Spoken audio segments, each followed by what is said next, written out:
Hello, my name is Brian C. Mears, and this is Beneath the Dot, a series where we investigate some of the more complex pieces of artwork that I've created over the past decade. Today, we have a new piece, work in progress, sort of new, kind of complicated. Let's see what we got here. So about 10 years ago, I was actually gifted a plaque by a patient of mine.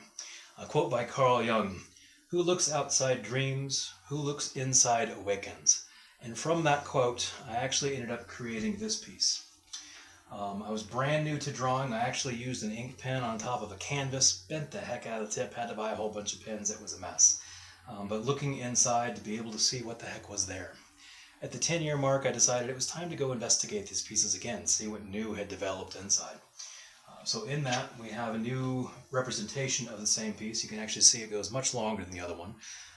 With the more investigation that we have, the larger the inner world becomes, is my take on that one.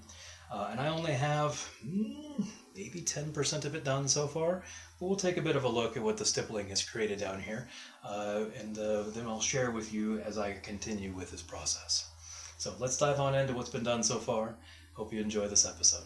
Thank you. So let's dive into it. Looking at the piece on the right, it was relatively simple, sort of a bonsai-esque tree with an empty set monk sitting in sort of a topiary pot with some lotus leaves around it, and then that's going up into another space.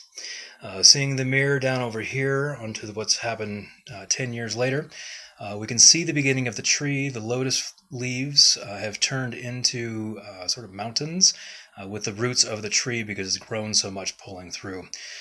You've got my signature over there on the right-hand side, and I know it's weird to sign a thing before it's done, but it seemed appropriate as I'm building upon what I used to be and trying to articulate what I'm becoming. Within the crystal that we can see there that was not in the original piece, there is a dragon, green. You can see his eye relatively clearly, and he's heading up and off to the right. And then the tree itself will actually hold a handful of other dragons. There's one of them, and you saw the other one down below there with the purple head.